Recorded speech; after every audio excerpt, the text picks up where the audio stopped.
Irmãos, vamos a abrir a palavra de Deus na epístola de São Paulo aos Romanos, capítulo 7, a partir do versículo 15. Antes da leitura bíblica, porém, gostaria de dizer algumas coisas. Primeiro, meu agradecimento a Deus pela bênção que significa estar com vocês esta manhã aqui para participar do estudo da sua palavra. Eu tinha um velho professor de pregação quando era um garoto, estudante de teologia, e um dia ele disse para mim: Bulhão, jamais se atreva a pregar uma mensagem que não lhe fez bem a você mesmo. Ele, olhando nos olhos para mim, disse assim: se quando você está preparando a mensagem não respondeu às suas inquietudes, a mensagem não tocou o seu coração, a mensagem não sacudiu você, então para que você vai levar essa mensagem para o púlpito? E aquele velho professor não imagina quanto bem me fez, porque cada vez que eu me levanto para pregar, eu me levanto para falar aquilo que me fez muito bem pessoalmente. Eu quero, antes de ler o texto bíblico, também agradecer a todos os amigos que estão aqui, que me seguem no Twitter, acompanham minha página. Todos os dias mando uma mensagem curta de onde eu estiver. Eu não conheço vocês, mas eu sei que aqui tem muitos seguidores e que Deus abençoe vocês. Vamos ao texto bíblico esta manhã. Romanos capítulo 7, a partir do versículo 15. Diz assim: porque nem mesmo eu compreendo o meu próprio modo de agir, pois não faço o que prefiro, e sim o que detesto. Ora, se faço o que não quero, consinto com a lei que é boa. Neste caso, quem faz isto já não sou eu, mas o pecado que habita em mim. Antes de seguir lendo, quero que contem essa expressão: o pecado que habita em mim. Aqui está a primeira vez. Vamos. Porque eu sei que em mim, isto é, na minha carne, não habita bem nenhum, pois o querer o bem está em mim, não porém o efetuá-lo. Porque não faço o bem que prefiro, mas o mal que não quero, isso faço. Mas se eu faço o que não quero, já não sou eu quem o faz, e sim o pecado que habita em mim. Segunda vez. Então, ao querer fazer o bem, encontro a lei de que o mal reside em mim. Terceira vez, o pecado reside em mim.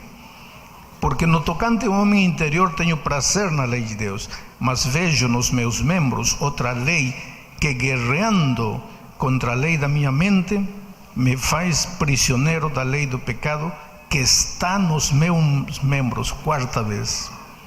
O versículo 24 é um grito desesperado de um homem em luta. Diz: desventurado homem que sou, quem me livrará do corpo desta morte? Queridos, sabe quem escreve este texto? Nada mais e nada menos do que o gigante do cristianismo, Paulo. Aquele homem que antes de morrer escreveu uma carta para Timóteo e diz assim: combati o bom combate, acabei a carreira, guardei a fé. Aquele gigante.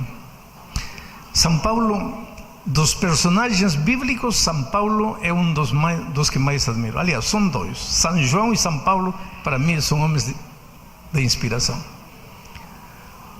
São Paulo é meu mestre de evangelismo. São Paulo é meu mestre de pregação. E eu aprendi a escrever, e comecei a escrever bastante por causa de São Paulo. Porque um dia cheguei à conclusão de que se São Paulo juntava a pregação ao vivo com a pregação escrita, então algum poder podia haver em ambas pregações juntas. São Paulo é meu herói. Eu me inspiro em São Paulo. E não entanto, num momento da vida, Paulo disse as coisas que disse aqui.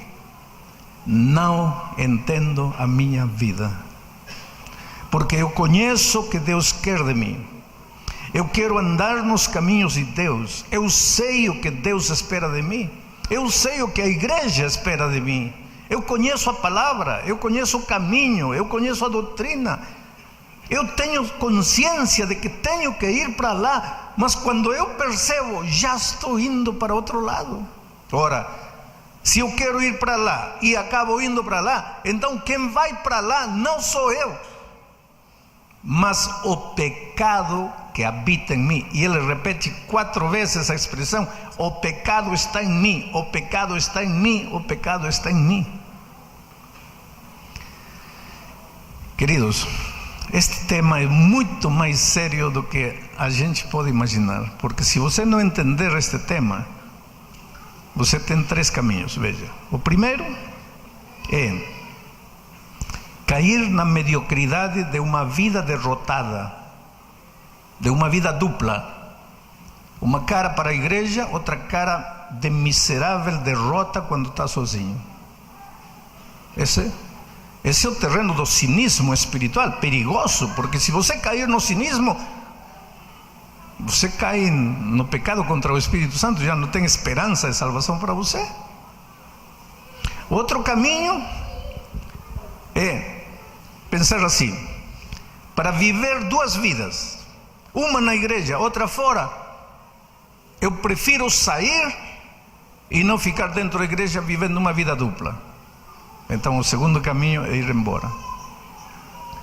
E outro terceiro caminho é mais trágico: Senhor, não entendo minha vida, não aceito o jeito como eu estou vivendo, conhecendo a palavra, fazendo coisas raras, não aceito.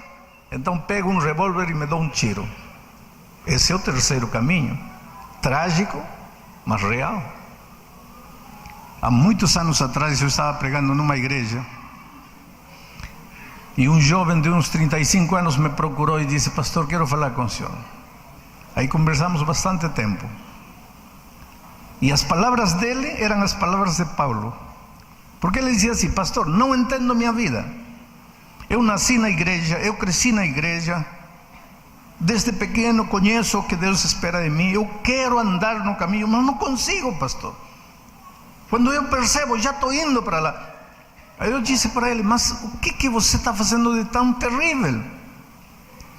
E ele, com lágrimas nos olhos, disse: pastor, não é o que faço, é o que penso, é o que sinto.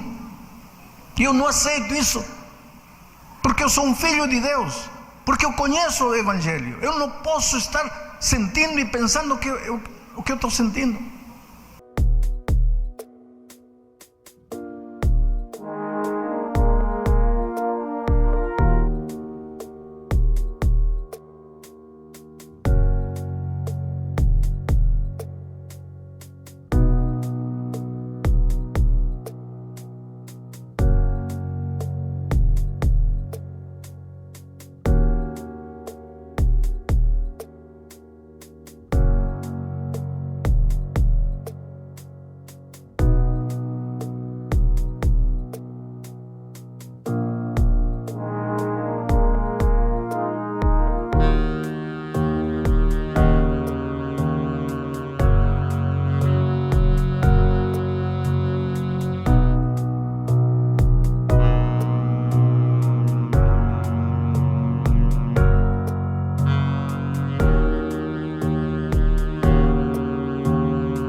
Conversei com ele, fiz uma oração e pensei que estava tudo solucionado. 15 dias depois me entero da tragédia. Ele ficou sozinho, não tinha filhos, a esposa viajou, pegou uma corda, amarrou da viga da casa e se enforcou. E como estava sozinho, ninguém sabia. Passou 1 dia, 2 dias, 3 dias, 4 dias, 5 dias, 6 dias. De repente os vizinhos começaram a sentir um cheiro horrível. Viram que saía daquela casa, ninguém entrava, ninguém saía.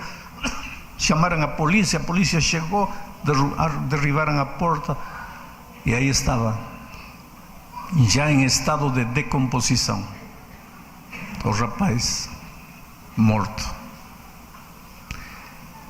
Trágica esta notícia, mas o mais trágico é que esse jovem de 35 anos era o pastor da igreja onde eu dirigia a campanha evangelística.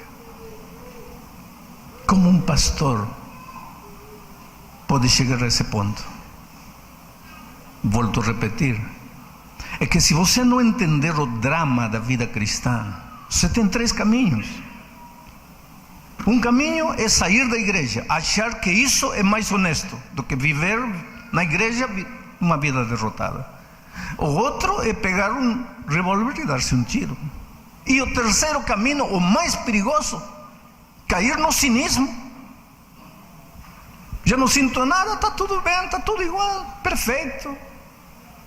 Sábado estou na igreja, durante a semana vivo como quero e não sinto mais nada. Um terreno muito mais perigoso ainda. Agora, este tema tem causado tanta polêmica ao longo da história, que tem alguns teólogos que tentam explicar o drama da vida cristã de uma maneira que a mim não me convence. Por exemplo, tem teólogos, estudiosos da Bíblia, que acham que Paulo aqui não está falando da vida cristã presente, mas está falando dos tempos quando ele não estava convertido. Oh, querido, quando você não está convertido, você não tem luta, porque para ter luta você tem que ter recebido a natureza de Cristo. Só então começa a luta entre a natureza pecaminosa e a natureza de Cristo. Se Paulo está falando aqui de luta, ele não está falando da vida passada, ele está falando da vida presente. E quando você analisa, ele está falando em tempo presente. Ele não tem por que estar de repente falando da experiência presente, trasladar-se ao passado sem dizer, olha, eu lembro da minha vida passada. Não. Mas é que às vezes os próprios estudiosos da Bíblia não conseguem entender como um homem que foi transformado por Cristo ainda tem vontade de fazer coisas erradas. E tem muita gente que também, ao não entender isto, diz assim: você foi convertido, então a partir de hoje você não pode sentir coisas erradas, não pode pensar coisas erradas. E por mais que você se esforça, e por mais que você luta, já está pensando coisas erradas, já está sentindo coisas erradas, já está fazendo coisas erradas, e cai no desespero. Acontece que as próprias pessoas que te dizem não pode sentir, sentem. Então por que pregam? Porque acham que tem que pregar isso. Por isso que eu admiro a Paulo, pela sua honestidade. Porque ele poderia ter chegado diante do púlpito e dizer, irmãos, a vida cristã é maravilhosa. Mas não, ele chega e ele abre seu coração. Ele como que se despe, tira a roupa, se mostra e diz, não entendo minha vida, sou apóstolo, sou evangelista, organizador de igrejas, e no entanto, olhem minha vida, olhem meu drama, eu quero andar nos caminhos de Deus, eu conheço a palavra de Deus e já estou indo para outro lado, não entendo o que acontece comigo. Por que somos assim? Até quando vamos ser assim? Esse é o tema desta manhã. E este tema tem trazido muita paz ao meu coração. Eu tenho certeza que o Espírito de Deus vai colocar esta mensagem na tua vida e você vai sair esta manhã com esperança, com certeza de vitória.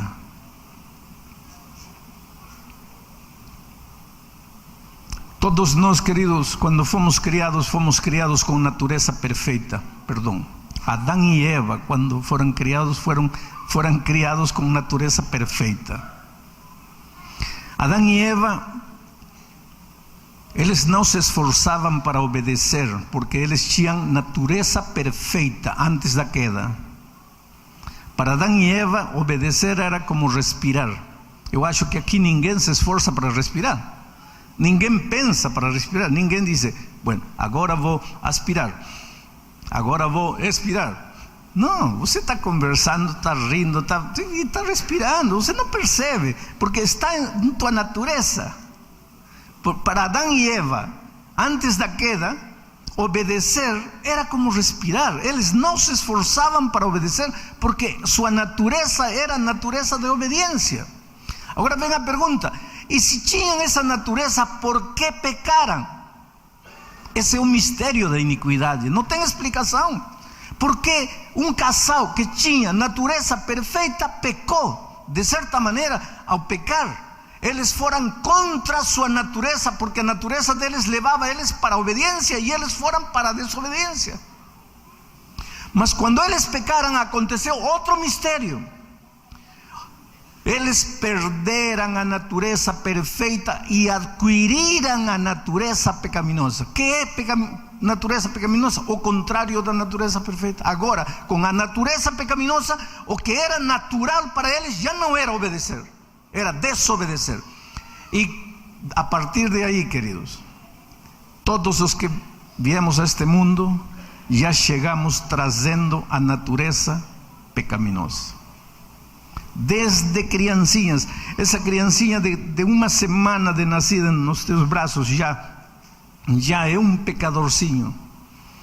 Não tem culpa, porque a culpa começa quando começa o raciocínio. Mas já tem.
A natureza pecaminosa.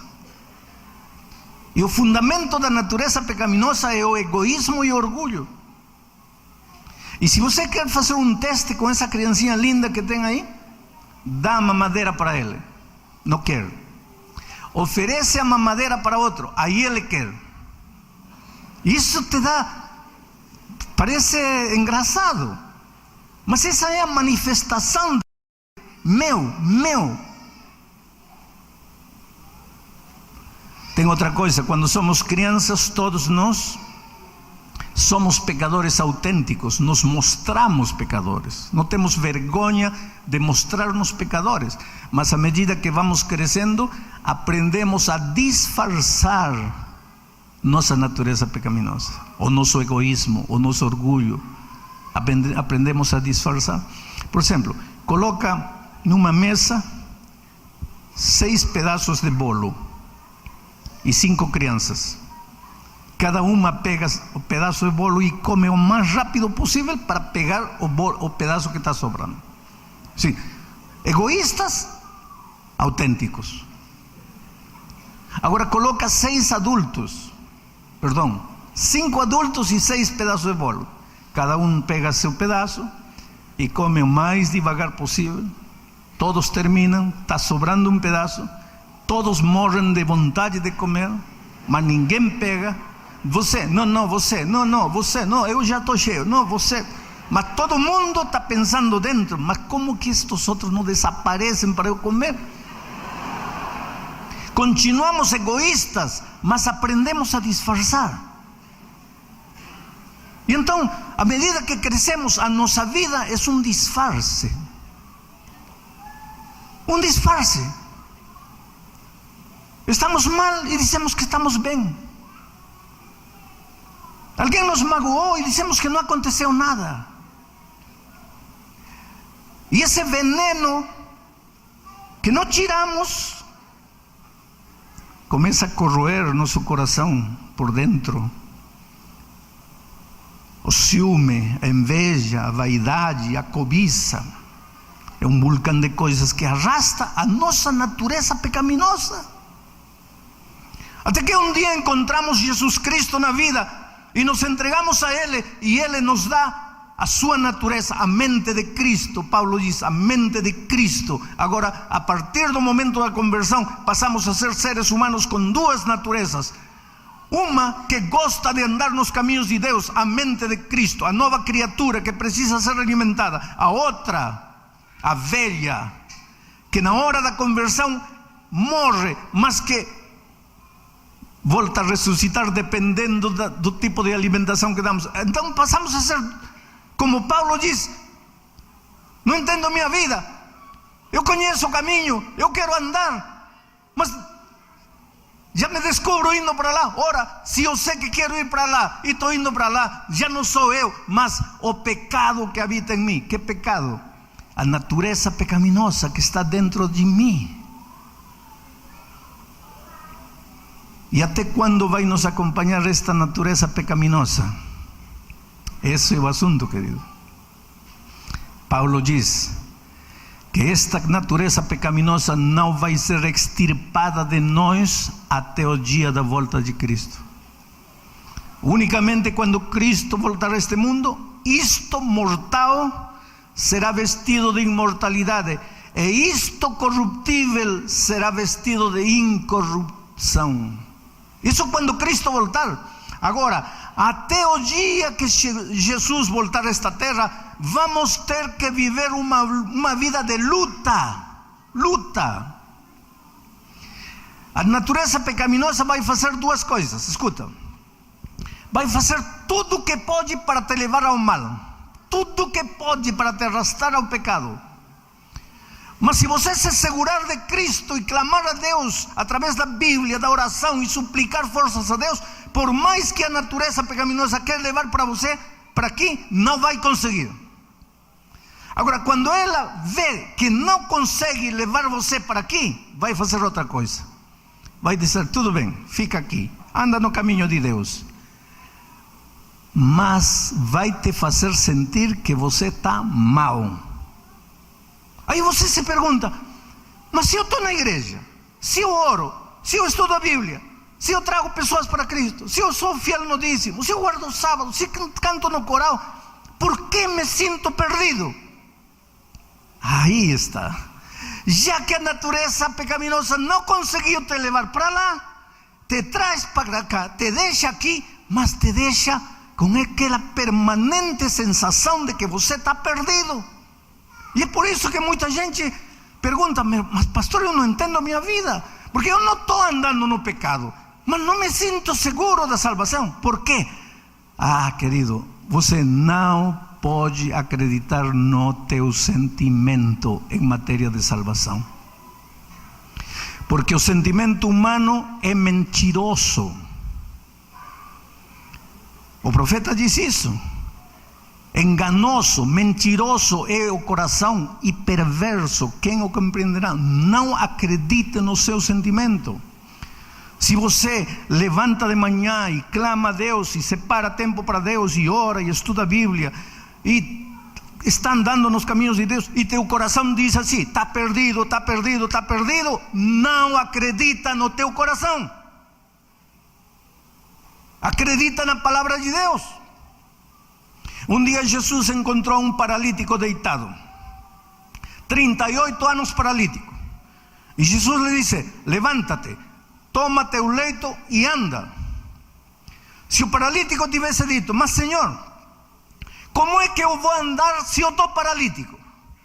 Como é que eu vou andar se eu me sinto paralítico? Teria ficado paralítico o resto da vida. Mas mesmo que se sentia paralítico, Ele não confiou em seu sentimento, ele confiou na palavra de Deus. E a palavra de Deus era: levanta-te, toma teu leito e anda. E ele levantou-se e andou. Então, quando você entrega a sua vida a Cristo e separa tempo para orar, para estar em comunhão com Cristo, e anda nos caminhos de Deus, e vence o coração, que nada mais é que a natureza pecaminosa que não conseguiu levar você para lá, e agora vai trabalhar de outro jeito, e te diz: está perdido, tudo é mentira, tudo é ilusão, nada é verdade. Não acredita. Acredita na palavra de Deus, que diz que se você crê em Jesus e permanece nele, você está salvo. A luta da vida cristã não somente é a luta para não andar no pecado, é também a luta para não acreditar no sentimento pecaminoso que te faz sentir mal quando você não está mal. Aliás, o sentimento é traidor. Quando você está bem, te faz sentir que está mal, e quando você está mal, te faz sentir que está bem. Não acredita no sentimento. Há caminho que a homem parece direito, mas o fim é a morte. Não é o que eu acho, não é o que eu penso, não é o que eu creio, é o que a palavra de Deus diz. Acredite na palavra de Deus. Há um incidente, há uma declaração de Paulo em 2 aos Coríntios, capítulo 12, e quero falar um pouco disto. Versículo 11. Não, 7.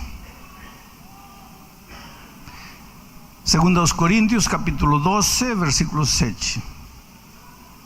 Diz assim: e para que não me ensoberbecesse com a grandeza das revelações, foi-me posto um espinho na carne, um aguilhão, mensageiro de Satanás, para me esbofetear, a fim de que não me exalte. Por causa disto, 3 vezes pedi ao Senhor que tirasse o aguilhão, o espinho da minha carne.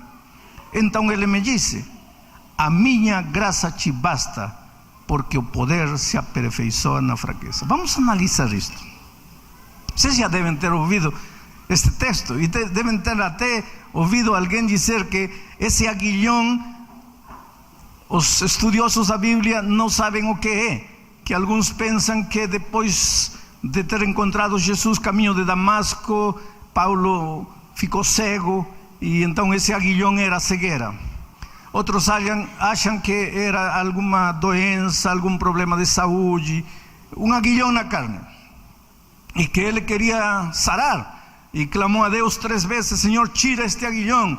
E Deus disse: basta-te minha graça. Mas, querido, aqui não está falando nada de cegueira. Cegueira não é problema, querido, para quem está em Cristo. Perder um braço, perder uma perna, para quem está em Cristo. Eu conheço gente que tem tudo, tem o corpo completo e tem milhões de dólares e quer morrer. E conheço gente que está numa cadeira de rodas, não se pode mexer, mas tem Cristo em seu coração e quer viver. De que aguilhão está falando ele? Vamos a ler uma vez mais o verso 7 para entender isto. Diz assim: e para que não me ensoberbecesse com a grandeza das revelações, foi-me posto um espinho na carne, mensageiro de Satanás, que para me esbofetear, a fim de que não me exalte. O apóstolo Paulo tinha um problema, uma tendência ao pecado. Só que sua tendência não era para o homossexualismo, não era para o alcoolismo, não era para as drogas, não era para o adultério. Não. O problema do Paulo não era para lá. O problema do Paulo, porque diz ela, dice, para que não me ensoberbecesse pela grandeza das revelações. Qual era o problema de Paulo? Eu sou Paulo, o homem de Deus, o santo homem de Deus. Interessante. Para nós isso não é pecado. Pecado é homossexualismo, adultério. Isso é pecado. Olha como nós, os seres humanos, medimos as coisas. Veja. Numa comissão da igreja, por exemplo, estamos procurando um ancião de igreja. Não é aqui em Campo Grande. Estou imaginando. Estamos procurando um ancião de igreja, aí aparecem os nomes no quadro negro. Fulano, fulano, fulano, fulano. Aí alguém disse: olha, realmente o melhor seria esse irmão. É um pouquinho orgulhoso, mas tudo bem. Interessante, não? Agora você nunca ouviria dizer: aquele é bom. É um pouquinho homossexual, mas tudo bem. Você vê a diferença de nossa cabecinha? Porque o homossexualismo é horrível, não? Adultério, roubo, assalto à mão, não, isso é pecado. Mas a luta de Paulo não era contra essas coisas. A luta de Paulo era contra ser bom demais. Bom demais, para que não me ensoberbecesse, a grandeza das revelações não me inchassem. Então Deus me colocou um espinho na carne. E em Romanos 7 diz: o pecado que está em mim. Paulo agora em 1 Coríntios diz: um espinho na carne, um mensageiro de Satanás, para que me esbofetee cada vez que eu estou querendo achar que eu sou Deus. Pá! Eu sou um coitado pecador miserável. Não sou homossexual, não sou adulto, mas sou um miserável pecador. Qual era esse espinho na carne? Ele mesmo vai explicar em 1 Coríntios capítulo 15. É o último texto que vou ler, porque senão esse sermão vai virar estudo bíblico. Capítulo 15 de 1 Coríntios. A partir do versículo 50 diz: isto afirmo, irmãos. 52. Num momento, num abrir e fechar de olhos, ao ressoar da última trombeta, a trombeta soará, os mortos ressuscitarão incorruptíveis e nós seremos transformados. Porque é necessário que este corpo corruptível se revista de incorruptibilidade e o corpo mortal se revista de imortalidade. E quando este corpo corruptível se revestir de incorruptibilidade, está falando da volta de Cristo, não? E o mortal se revestir de imortalidade, então se cumprirá a palavra que está escrita: tragada foi a morte pela vitória. Agora, onde está, ó morte, a tua vitória? Onde está, ó morte, o teu aguilhão? Aqui está novamente o aguilhão, o espinho na carne. E ele responde no versículo 56: o aguilhão, o espinho na carne, o aguilhão da morte é o pecado. E no capítulo 7 de Romanos ele dizia: o pecado que está em mim, o pecado que está em mim, o pecado que está em mim, está cravado, o aguilhão. Oh querido, até a volta de Cristo nós vamos ter que andar com o aguilhão. Agora, com um aguilhão na carne, a tua vida vai ser completamente plena e feliz nesta terra? Não, vai estar incomodando. Mas por quê? Pois até a volta de Cristo o aguilhão vai estar aí. E quando Cristo voltar, isto mortal se transforma. Jesus tira o aguilhão da carne, o pecado, extirpa, nunca mais. Aí sim, vamos ser transformados quase como anjos.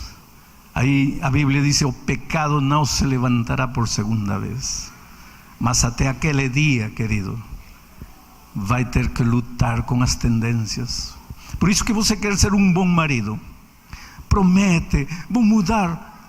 Muda uma semana e depois o pecado que habita em você novamente começa a gritar, aí o casamento começa a cair. Você quer ser um bom pai? Filho, te prometo. Ou você quer ser um bom filho? Pai, a partir de hoje eu te prometo. Uma semana depois está tudo igual. Você está derrotado na vida financeira, na vida profissional. Você diz: eu prometo que daqui para frente tudo vai mudar. Uma semana, 2 semanas, e depois tudo volta. Por quê? Porque o aguilhão está dentro de você.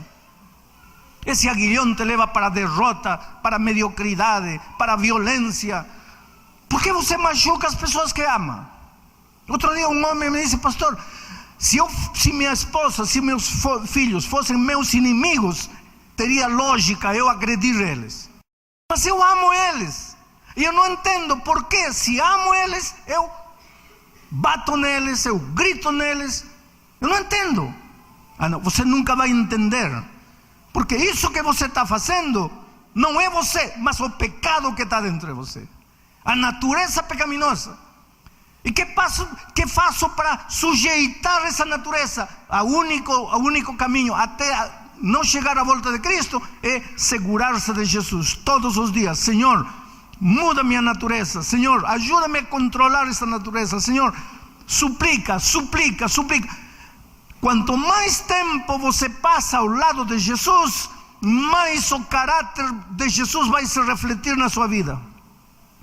É no companheirismo, é na comunhão, é na admiração que o caráter de Jesus vai passando para você. Mas você tem que admirar Jesus e tem que se apaixonar por Cristo. Lembram da Copa do 58? Quando o Brasil ficou campeão por primeira vez na Suécia, havia um jogador chamado Garrincha. Um jogador que nasceu com as pernas tortas, não? Uma manada de bois passava por aí e era um fenômeno. Mas quando o Brasil voltou campeão, ele praticamente deu origem a uma geração de brasileiros, meninos lindos, todos com a perna direita, mas que admiravam Garrincha e que de repente começaram a andar desse jeito. E por quê? Porque admiravam o mestre. Meu querido, quando você de manhã contempla a cruz, contempla Jesus, contempla o amor, lê do amor maravilhoso de Jesus, lê do caráter, você começa, na contemplação, começa a despertar admiração, e na admiração você começa a despertar imitação, e de repente, sem perceber, você já o caráter dele está se refletindo na sua vida. E é desse jeito que vamos caminhar, ainda com o espinho cravado na carne, até quando Cristo voltar, e finalmente seremos libertados da natureza pecaminosa. Você é precioso para Deus. Não desespera. Você é muito mais precioso para Deus do que você imagina. Com esse caráter que você tem, com esse temperamento, com esses complexos, com esses traumas que você arrasta, você é precioso para Deus. Às vezes você se olha no espelho da vida e acha: eu me detesto, eu não me aceito. Talvez você se deteste, talvez você não se aceite. Mas Deus, querido, ama você e aceita você. Assim, do jeito que você... Ele vê você pedra bruta. Mas ele não vê a pedra bruta, ele vê o diamante que tem dentro dessa pedra bruta. Você é uma pedra preciosa para Deus. Por mais que seu coração lhe diga: você não presta. Por mais que seu coração lhe diga: você errou. Por mais que seu coração lhe diga: o que você está sofrendo é consequência dos desatinos teus. Acredite no amor de Jesus. Acredite na paciência de Jesus. E entregue sua vida a Ele. Vou pedir a Ele que venha para cantar, porque enquanto ela cantar, não quero que ninguém se levante, que ninguém venha aqui. Mas enquanto ela cantar, eu quero que em seu coração você diga ao Senhor: Senhor, mais uma vez te entrego minha vida. Ajuda-me a caminhar com o espinho em minha carne até a volta de Cristo. Enquanto ela vai cantando, você em silêncio, em seu coração, ore a Deus, consagre-se a Deus.